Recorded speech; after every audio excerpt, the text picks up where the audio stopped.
Hello viewers, আসসালামু আলাইকুম। J and J kitchen BD YouTube চ্যানেলের পক্ষ থেকে আপনাদের আবারও স্বাগতম জানাচ্ছি নতুন একটা রেসিপির সাথে। আজকাল কাঁচামরিচের রসগোল্লা অনেক বেশি জনপ্রিয় হয়ে গেছে।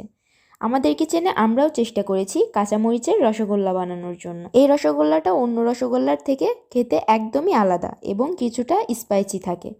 মিষ্টি কিভাবে ঝাল বানানো যায় এই কাঁচামরিচের রসগোল্লাটা খেলেই বোঝা যাবে। তো চলুন কাঁচামরিচের রসগোল্লার পুরো রেসিপিটি দেখে নেওয়া যাক।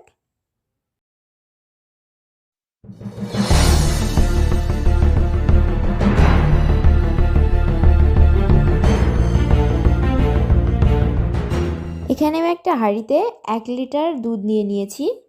এখন দুধটা আমি একটু জাল করে নিচ্ছি। তো দুধটা ফুটিয়ে ভালোভাবে জাল করে নেওয়ার পর এখন আমি চুলাটা বন্ধ করে দিচ্ছি। চুলাটা বন্ধ করে দেওয়ার পর এখন আমি এর মধ্যে 1 চা চামচ ভিনেগার দিয়ে দিচ্ছি।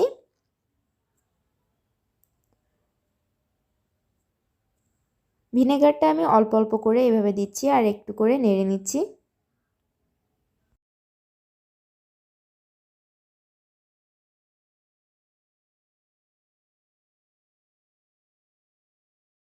কিছুক্ষণ পরেই দেখা যাবে দুধটা ছানা কেটে গেছে। এই পর্যায়ে আমি চুলা থেকে নামিয়ে একটা সাদা কাপড়ের উপর নিয়ে নিচ্ছি। এখানে আপনারা চাইলে স্টিনারের উপরেও নিতে পারেন, তবে আমি সাদা কাপড়ের উপরে নিয়ে নিচ্ছি। এবার এটা আমি পরিষ্কার ঠান্ডা পানি দিয়ে ধুয়ে নিচ্ছি ভালোভাবে। তো ছানাটা ভালোভাবে ধুয়ে নেওয়ার পর আমি 1 ঘন্টা মতো ঝুলিয়ে রেখে দিচ্ছি ছানার পানিটা ঝরে যাওয়ার জন্য। তো এই 1 ঘন্টা পর ছানার পানিটা কিন্তু পুরোপুরি ঝরে গিয়েছে এবং ছানাটা একটু শুকনো শুকনো হয়ে গিয়েছে। এবার আমি মিষ্টি বানানোর জন্য ছানাটা মথে নেব।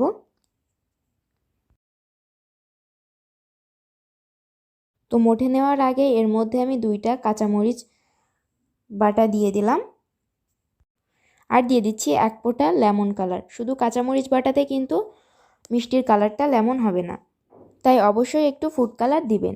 কারোর কাছে যদি কালারটা ভালো না লাগে তাহলে স্কিপও করতে পারেন।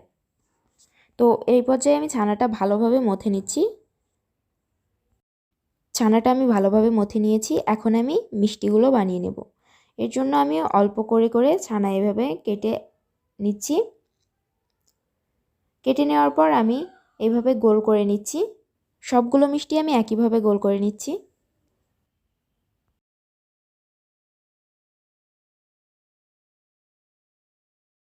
গোল করে নেওয়া হয়ে গেছে।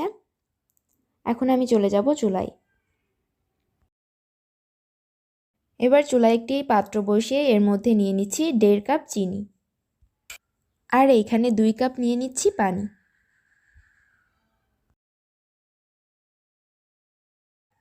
4টা দিয়ে দিলাম এলাচ